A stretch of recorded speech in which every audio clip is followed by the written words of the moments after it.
बिस्मिल्लाहिर्रहमानिर्रहीम। अस्सलाम वालेकुम दोस्तों, आज के प्रोग्राम न्यूज़ लाइन के साथ मैं हूं रुहेल अकबर और मेरे साथ मौजूद हैं इस वक्त कश्मीरी रहनुमा जनाब फ़ारूक आज़ाद साहब, पीटीआई के भी ये रहनुमा हैं और इनके साथ तशरीफ़ रखते हैं बहुत ही नामवर सहाफ़ी, तजिया कार और पंजाब यूनियन ऑफ जर्नलिस्ट के साबका सदर जनाब बख्तकीर चौधरी साहब। अस्सलाम वालेकुम। तो हम बात का आगाज़ करते हैं फ़ारूक आज़ाद साहब से। फ़ारूक आज़ाद साहब ने आज लाहौर प्रेस क्लब के बाहर एक मुज़ाहरा भी किया, यौम स्याह मनाया। आज यौम स्याह क्यों मनाया? क्योंकि आज 15 अगस्त है। 15 अगस्त जो है वो भारत की यौम आज़ादी का दिन होता है, मगर हम और कश्मीरी और पूरी दुनिया इसको यौम स्याह के तौर पे मनाते हैं। तो ये क्यों मनाते हैं, ये फ़ारूक आज़ाद साहब बताएंगे। Thank you Rohit. असल बात यह है कि हम भारत का घनाना चेहरा दुनिया के सामने बेनकाब करना चाहते हैं। वो ख़ुद को दुनिया की सबसे बड़ी जमहूरियत कहता है और उसके मुल्क में ये हाल है कि मुसलमानों पर जुल्म ढाए जा रहे हैं, अक़लियतों पर जुल्म ढाए जा रहे हैं, और तो और जो हिंदू मिडिल कास्ट लो कास्ट लोग हैं उन पे भी जो है ना ये उन्होंने अरसा हाथ तंग किया हुआ है और हिंदुत्व के नाम पर वो एक बर्बादी की जानिब बढ़ रहे हैं। हम इस अज़म के साथ उठे हैं कि भारत अपने जुल्म सितम की इंतहा कर दे, भारत कश्मीरियों पे मुजालिम तोड़े, लेकिन कश्मीरियों ने ये अहद कर लिया है कि कश्मीरी कभी भी भारत की बालादस्ती कबूल नहीं करेंगे और इंशाअल्लाह ताला भारत से आज़ादी लेके रहेंगे। अब इन जुल्म सितम के बावजूद, इन सारी और चीज़ों का मैं जिक्र नहीं करना चाहता, इन सब चीज़ों के बावजूद जब उसने देखा कि कश्मीरी जो है वो राम नहीं हो रहे, उन पे वो उसका कंट्रोल नहीं है, तो उसने एक नया हरबा इस्तेमाल किया कि उसने अब कश्मीरियों की शनाख्त छीनने का कदम उठाया 370 और 35A के तहत। अब 370A जो उसने लागू किए, वहाँ पे नाफिज किए, ख़त्म किए, तो इसको 1 साल से ज़्यादा का अर्सा हो गया। इस 1 साल के दौरान, क्योंकि फारूक साहब आपका तल्लक वहाँ से है, मकबूजा कश्मीर से, आपके ससुराल वहाँ पे हैं, वहाँ पे जो कश्मीरी रहनुमाओं पे गुजरी है वो क्या गुजरी है, क्या हालात रहे वहाँ पे? मुसलसल 1 साल कर्फ्यू। उन्होंने तो जुल्म और जबर के सामने वो सीना सपर रहे हैं। और देखिए ना, सैयद अली गिलानी साहब को पाकिस्तान का आला तरीन एजाज़ से नवाजा गया, पाकिस्तान के आला तरीन। ये मैं समझता हूँ कि ये कश्मीरियों के ज़ख्मों पे मरहम मदावा तो नहीं हो सकता, लेकिन कश्मीरी इस इकदाम से बहुत खुश है। जो वादी के कश्मीरी हैं ख़ास तौर पे, उन्होंने इस इकदाम को सराहा है और मैं समझता हूँ कि किसी की कुर्बानियों को अप्रिशिएट करना जी वो बहुत ज़रूरी है। तो फारूक साहब आपसे हम पूछेंगे कि आज आपने जो यौम स्याह मनाया उसमें कौन कौन लोग शामिल हुए पीटीआई के, मगर उससे पहले बख्तकीर चौधरी साहब मेरे साथ मौजूद हैं, बड़े पुराने सीनियर जर्नलिस्ट हैं, तो इनसे मैं पूछूंगा कि इस वक्त PUJ Punjab union of journalist वो मुख्तलिफ धड़ों में तकसीम हो चुकी है, मुख्तलिफ ग्रुप बन चुके हैं उसके। जब चौधरी साहब सदर थे उस वक्त एक ही PUJ थी, उस वक्त सहाफ़ियों के जो मसले मसाइल थे वो ज़्यादा बेहतर तरीके से हल चौधरी साहब होते थे, या अब ज़्यादा PUJ बन जाने की वजह से ज़्यादा लोगों के सहाफ़ियों के जो मसले मसाइल हल हो रहे हैं? शुक्रिया राहिल भाई। बात यह है कि काठ में बरकत होती है। सही। जब यूनियन एक थी तो आपको अंदाज़ा होगा कि हम अपने साथियों के मसाइल के लिए मालकान से टक्कर भी लेते थे, उनसे मुज़ाकरात भी करते थे और अपने मुतालबात मनवाते थे। सही। ये नहीं था कि हमने ऐसे बस हवाई बातें की, मुतालबात मनवाए, लोगों को वेज वार्ड ले के दिए। सही।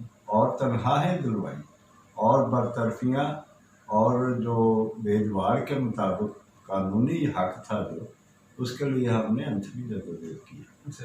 तो जाहिर है कि जब ये इकट्ठे नहीं रहे तो उसका असर अच्छा नहीं पड़ेगा। आज सूरत हाल देखने के आपके सामने। चौधरी साहब ये जो ग्रुपिंग है, धड़ेबंदी है, ये सहाफ़ियों के मुफाद में है या नुकसान में? देखिए, धड़ेबंदी और नाइतफाकी कभी भी सहाफ़ियों के मुफाद में नहीं हो सकती। उसकी वजह यह है कि ये इकट्ठे रहने से अपने मुतालबात मनवाए जा सकते। हम कलम मजदूर लोग, अगर मजदूर यूनियन में इत्तेहाद नहीं है तो सही। वो अपने मालिक से कैसे अपने मुतालबात मनवा सकते हैं, अपने दोस्तों को रिलीफ कैसे लेके दे सकते हैं। सही। ये नामुमकिन बात है और गैर मंतकी बात है कि हम ग्रोहों में बटे रहें और हम ये तसव्वुर करें कि हम पहले से बेहतर। ठीक है चौधरी साहब, इस वक्त जो आप समझते हैं सहाफ़ियों की जो सूरत हाल है, उसमें सारे धड़ों को एक होकर काम करना चाहिए या सबको अलग अलग रह के सहाफ़ियों की खिदमत करनी चाहिए? देखें जी, मेरी तो तमन्ना है कि ये एक हों और इनमें कोई तफरीक ना हो, क्योंकि हमारा एजेंडा कोई खुदा न खास्ता सियासी तो नहीं है। हम तो एक नुक्ते पे मुतफिक हैं कि जर्नलिस्ट जो हैं उनका आईनी हक जो है वो बिला किसी कत्ल के मिलना चाहिए। और इस ग्रुपिंग के पीछे आप क्या समझते हैं, कौन सी लॉबी है जो सहाफ़ियों को तकसीम करने के दर पे है? देखिए, इसमें मेरा ख्याल है कि हमारे खुद अपने दोस्त ही ज़्यादा इसमें दिलचस्पी लेते हैं। मालकान की सतह पे मेरा नहीं ख्याल कि इतनी इन्वॉल्वमेंट हो, क्योंकि हमारे दोस्त खुद ही ये सहरा अपने साथ लेना चाहते हैं। तो इसमें जो आप जिनको दोस्त कह रहे हैं उनका सहाफ़त के साथ भी ताल्लुक है? ज़ाहिर है तो इबादत साफत के, लेकिन वो वर्किंग जर्नलिस्ट हैं, काम करते हैं इदारों में, लेकिन रवैया जो है असल काउंट करता है आपका मिजाज और रवैया और सोच कि वो क्या है। वो आप सहाफत के लबादे में भी कर सकते हैं, और अगर आप कोई साइड बिजनेस कर रहे हैं तो सहाफत का ऐसे ही आपने कंबल लिया हुआ है तो उसमें भी हो सकता है। ये लोग बेहतर जानते हैं, कम्युनिटी हमारी बहुत समझदार है माशाल्लाह, वो सब जानते हैं कौन क्या है। सही। तो इसके बावजूद फिर ये जो धड़ेबंदी है, ये ग्रुपिंग है, तो ये बड़े ज़ोर शोर से जारी है। तो पीयूजे बनाने का अगर फर्ज करें तो कोई भी सहाफ़ी उठ के अपनी बॉडी तश्कील दे ले, 10 बंदों के नाम, सदर, जनरल सेक्रेटरी, नायब सदर, प्रधान सेक्रेटरी का ऐलान कर दे तो वो पीयूजे मंजूर हो जाएगी, वो पीयूजे तस्लीम की जाएगी? नहीं, देखिए ये गदर है। इस वक्त इसको मैं गदर का नाम दूँगा, क्योंकि ये पीयूजे PFUJ ये आइनी तंजीम है। ये साफियों अमल साफी जो हैं काम करते हैं दारों में, उनकी ये आइनी तंजीम है। सही। ये कोई ऐसा नहीं है कि जिसका जी चाहे वो बना ले, ये नहीं बना सकते। ये आइन का हिस्सा है और हमारा बाकायदा अपना आइन है जिसकी रूह से ये इसकी तंजीम साजी होती है। सही। तो उस पर कोई भी पूरा नहीं उतरा। ये सेंट्रल की बॉडी पहले बनती है, फिर यूजेस होती हैं जो एफिलिएटेड यूनियन होती है। असल जो तंजीम है वो PFUJ है, Pakistan federal union of journalist. ठीक है। तो इस वक्त Pakistan federal union of journalist कितने धड़ों में तकसीम है, कितने ग्रुप हैं? उतने ही ग्रुप हैं जितने नीचे कितने हैं? PUJ में भी तकरीबन 3-4 हैं रिकॉग्नाइज्ड हैं। 4 ग्रुप। चारों में से आप किसको समझते हैं कि ये एक ग्रुप जो है बेहतर है? देखिए, ये हमारे वर्किंग जर्नलिस्ट जो थे ना, यूनियन में काम करते थे, जो मुख्तलिफ ओहदों पर हैं, उन्होंने ही इनकी कमान संभाली हुई है। अब ये कहना कि भाई वो फलां अच्छा है फलां अच्छा नहीं है, हम तो इसकी बजाय ये समझते हैं कि ये अमल अच्छा नहीं, इसको एक होना चाहिए। ठीक है। ये जो 4 ग्रुप हैं, इसका मतलब चारों ही ठीक है, चारों ही बेहतर हैं और चारों ही बेहतर कोई भी नहीं है। मुफाद के लिए बेहतर तो ये काम ही बेहतर नहीं, ये तरीका तर्ज अमल ही बेहतर नहीं, ये कारकुनों के मुफाद में नहीं है, ये नहीं होना चाहिए। वॉलंटियर होगी छोड़ देनी चाहिए इन यूनियनों को, और फिर एक दफ़ा पूरे मुल्क से जर्नलिस्टों को इकट्ठा करके तो पहले फेडरल यूनियन का ढांचा तश्कील देना चाहिए। ठीक है। तो ये मुमकिन है? मुमकिन है, कोई ऐसी बात नहीं है, लेकिन ये कि हमारे जो काबरीन थे वो या तो बेचारे बेबस हो गए या वो फौत हो गए, इंतकाल कर गए बेशतर को, तो वो समझते थे कि कारकुनों का मुफाद ये PFUJ में, क्योंकि PFUJ सिर्फ जर्नलिस्टों के बॉडी नहीं थी, ये इंसानी हकूक़ के लिए भी नुमाया काम करती थी, सियासी आज़ादियों के लिए, शहरी आज़ादियों के लिए, PFU जेल का एक नुमाया किरदार है इस मुल्क में। मार्शल के खिलाफ ये जितना काम PFU ने किया है, मेरा नहीं ख्याल कि कोई सियासी जमात ने इतना कर सकती। ठीक है, तो फारूक आज़ाद साहब, आज आपने लाहौर प्रेस क्लब के बाहर मुजाहरा किया, वहाँ पे कौन कौन आपके कश्मीरी रहनुमा शामिल हुए? देखिए, उसमें तो मेंबर आज़ाद कश्मीरी असम्बली जो लाहौर, शुमाली लाहौर के PTI के प्रेसिडेंट भी हैं, गुलाम महीउद्दीन तीमान, वो मौजूद थे। वहाँ पे मेरे साथी शानी भट्ट साहब जो जनरल सेक्रेटरी हैं लाहौर डिवीज़न के, वो मौजूद थे। गुलाम नबी खान शेखरी साहब मौजूद थे, और वहाँ पे सादिक जलाल साहब मौजूद थे, राजा राठौर साहब मौजूद थे, अमजद राठौर साहब मौजूद थे, और उसके साथ साथ बहुत सारे लोग, सादिक जलाल साहब मौजूद थे। उसके बाद काशिफ कश्मीरी मौजूद थे। मेरे जनरल सेक्रेटरी जो हैं डार साहब मोहम्मद जावेद डार, वो भी वहाँ पे मौजूद थे लाहौर सिटी के, और बहुत सारे लोग। कैसे मैं सबके नाम लूँ तो ये तो सारा प्रोग्राम नामों पे गुजर जाएगा। तो आज एक बहुत बड़ा भरपूर मुजाहरा हुआ है, और ये कश्मीरियों ने ये अहद किया है कि वो अपनी जान व माल की कुर्बानी दें कि यहाँ पे भी जो कश्मीरी हैं वो हर तरह से दामे दुर्मे सुखने हर तरीके से तैयार है। और अब जो सिनेरियो बन रहा है, अब ये दुनिया भर के मुल्कों का जो ब्लॉक बन रहा है, अब तो ये है कि हमें बिल्कुल वो हिपोक्रेसी और जो दोहरी पॉलिसी है वो छोड़नी पड़ेगी।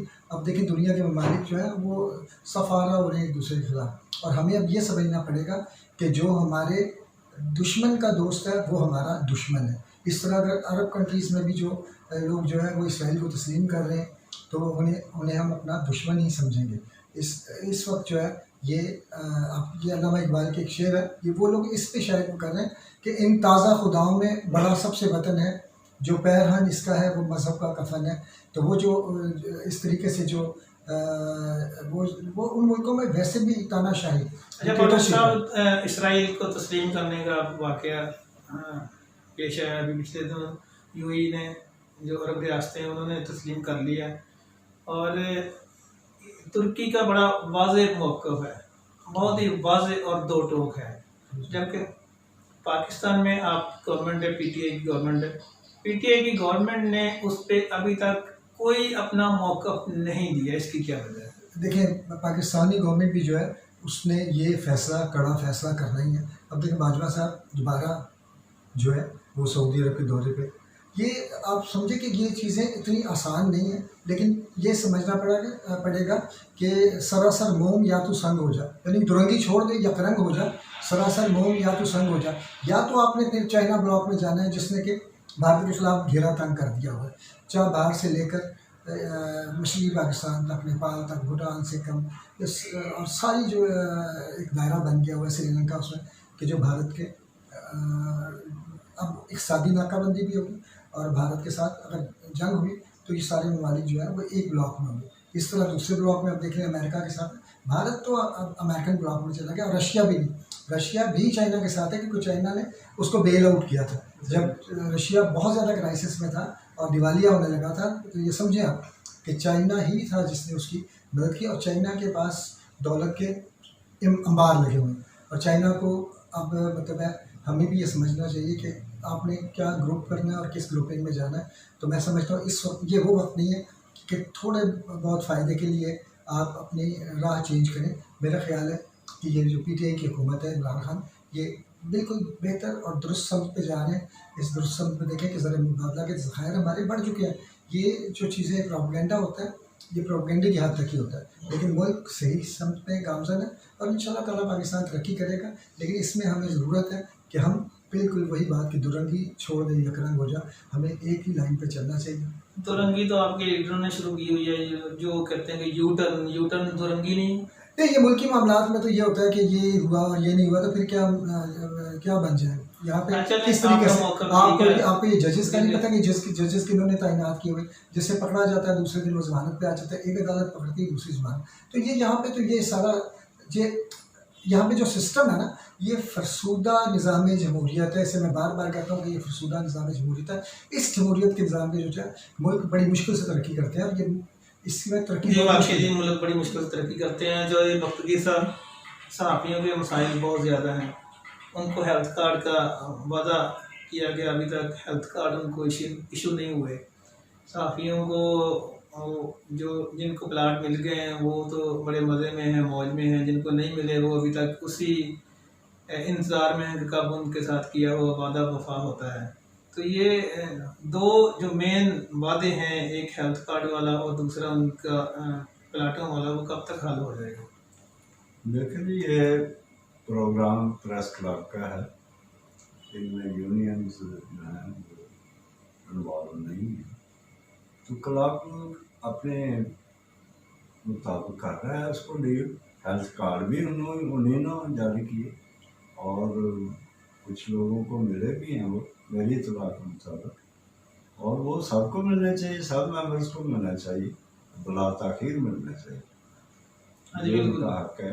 हेल्थ कार्ड सबको मिलने चाहिए। जहाँ तक कॉलोनी की बात है, कॉलोनी देखिए एक प्रोग्राम ऐसा था फ्लाई किस्म का कि इसमें सियासत इन्वॉल्व नहीं होनी चाहिए थी, इसको सियासत की नज़र नहीं करना चाहिए, या इलेक्शन लड़ने की ये एक कसवटी नहीं होनी चाहिए थी। सही। इसे अब तक हल हो जाना चाहिए था। ताखीर क्यों है इसकी वजह मुझे समझ नहीं लग रही, और लोग भी समझते हैं कि ये बुला ताखीर की।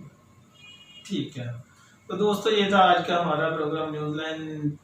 वक्त की चॉइस साहब के ख्याल सुने आपने, फारूक अज़हर साहब के ख्याल सुने, तो इसके साथ ही इजाज़त दीजिए। आपसे इंशाल्लाह फिर मुलाकात होगी। अस्सलाम वालेकुम। Thank you.